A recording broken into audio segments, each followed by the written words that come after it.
Hi, welcome to my channel Soliloquest, and this is a series which I call What Matters. What I try to do is I try to pick up the latest trending topics, news, anything that's happening just to make sense for my own self. Uh, think about things, their main takeaways, and most importantly, the questions that arise in one's mind so that one can think about them later on. It comes from the thought process that today there's a flood of information all around us, agenda based news, reporting, and too many opinions. And within that, from all the books that I've read, and I'm trying to develop my own understanding around it, one needs a good set of filters in our mind, in our thinking, in our brain, to be able to think for ourselves. And that's all this is about. Uh, I mean, I try to refer to the main documents, the press releases, the reports, the websites, so you can go and for your own selves refer to the original documents. This is mainly for key takeaways and the questions that we can think on our own, form our own opinion, develop that sense of understanding. Because when we pose questions to ourselves and try and answer them, is when we really get clarity on any topic for that matter.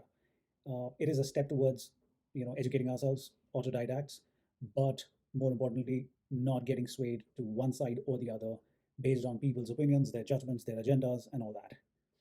All right, with that, let's just cover whatever is happening, and that's the intro. I'll probably just keep giving, to my videos, but you can always skip them and just go to the right to the part. Well, Larry Fink, BlackRock's CEO, releases his annual letter to the investors, and quite a big thing, I would say, an annual thing. And people who, you know, look up to what he says because he's a biggie. I mean, $10 trillion in assets, uh, manages all sorts of funds and all sorts of monies, I guess. Recently came out with the ETFs on crypto, on Bitcoin. So has a huge say. Now, with that, if that's the thing, then his annual letter means a lot. Let's just put it like that. All right. So in his annual letter, he titles it as "Rethinking, Time to Rethink Retirement." Now, time to rethink retirement. That's a great one, but that has set, you know, refueled a whole old debate on what should be the retirement age. Recently, we had the same thing going on in Europe as well, parts of Europe. Uh, First and foremost, uh, is there something going on that this has suddenly come up?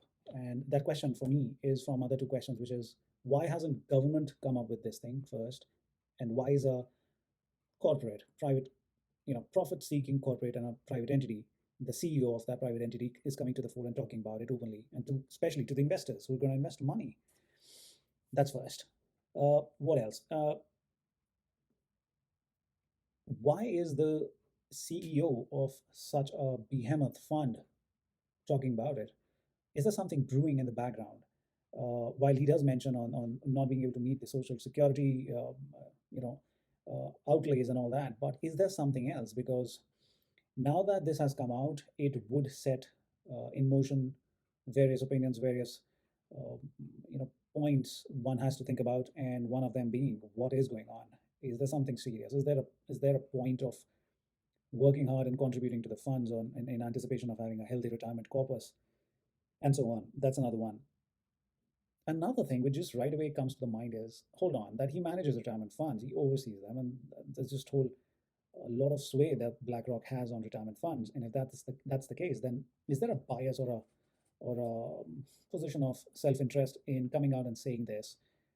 If that's the case, then does it not put the person's integrity into a bit of um, a question that is this just a sales pitch, to increase retirement age so that we just keep getting more funds to manage and that generates a lot of fees? It's just a simple ploy.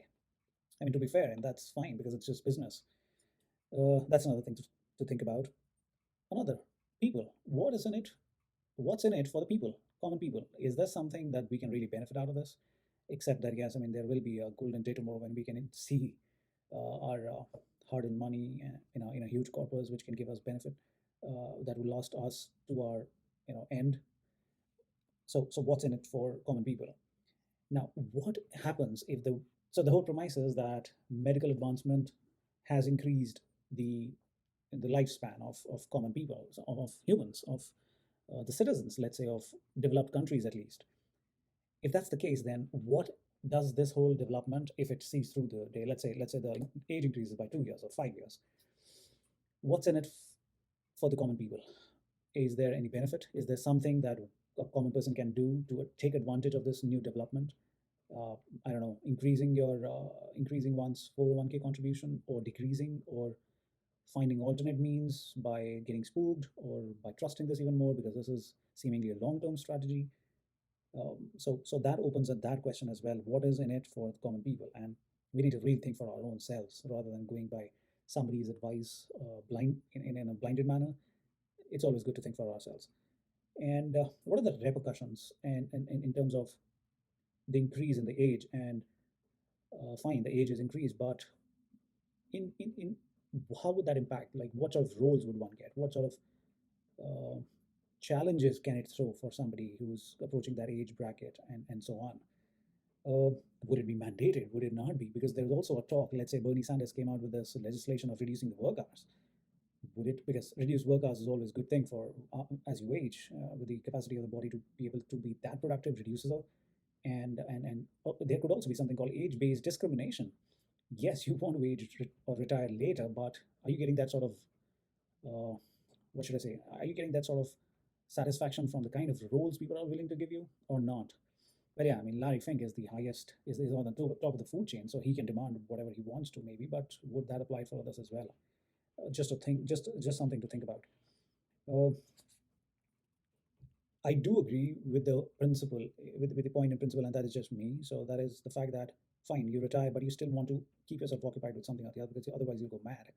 You can just be roaming around, you know, like a vagabond with no purpose. So in any way, people do tend to work. Uh, that might not just be a job, but they tend to work or do something to be occupied. And if that's the case, is it really that bad an option to be productively occupied for the benefit of the larger society? So that's another question we can think about on the flip side. And so, is it good? And if you see most of the rich people, even the Supreme Court judges, work till towards the almost the end of their lives. There are people in top executives, they end up contributing one way or the other, part of a board of directors or some other role they keep taking up as consultants and freelance consultants and so on. So we do see the successful people keep working in one way or the other. Warren Buffett still works. Henry Kissinger still produces his books and goes and gives those conferences and lectures. And my point is, and so does, and I've seen Noam Chomsky as well. So successful people are good at what they do tend to keep working, which as a non-successful person I look up to, and I try to absorb that so that I could make a mental conditioning of the fact that I'll keep doing that as well. I've seen the actors who have aged gracefully into their late 70s, 80s. They still work, get roles. So that's another way and another thing that has to be thought about. Uh, of course, there is something in it for the funds. I've already talked about that. So what's in it for them? I think it's money, it's profit, the fact that they'll get larger funds to manage, there'll be less outlays right now, and so on. So, and they get fees from that and all that. So there is benefit from them for sure, for them for sure. Now, for me, the biggest takeaway is single most important thing, which is, why hasn't the government taken the lead on this? Is there something more that the public needs to know? And well, if that's the case, corporate entity coming out with their annual letter and talking about something as serious as that, and clearly mentioning and hinting towards the capability of being able to manage social security as a social framework, or not being able to be sustainable or something around that. I don't understand the technicalities, but if there is somebody hinting towards it, the complexity of age-based calculations and all that actuarial work, I don't know. But the government could have come out with this and said, "Hey, listen, this is what's going on, and this has to be done." But there's no word of it. In a way, I I think it's commendable that Larry Fink has come out and made it the center point of his annual letter to the investors, setting the whole debate in motion. At least there will be the so-called the corporate world and the government would be forced to engage and communicate and discuss this point, if at all this is not sustainable. So this is great in a way, and I think he needs to be commended for that. Uh, but yes, we need to think for ourselves as common people as well, who have no say in this, and accept the fact that we can select a government and all that. We know how that goes. that this is quite important and it would impact, it does impact all of us and it would keep impacting all of us. The tax that gets deducted from our paychecks, so it affects all of us. Let's be very clear on that. Individ- every individual gets affected by this thing if it goes one way or the other. So we need to think for ourselves. What are the things we need to think of? What are the questions it poses? Take a pen and paper. Well, these are the few questions I could come up with. Maybe you could come up with more. Think about them, work out something that works for you. That's what I'm going to do. All right. Well, that's all for now. Keep watching. Please like, share, and subscribe. That helps and encourages me to keep creating more content. And well, until next time, have a good one.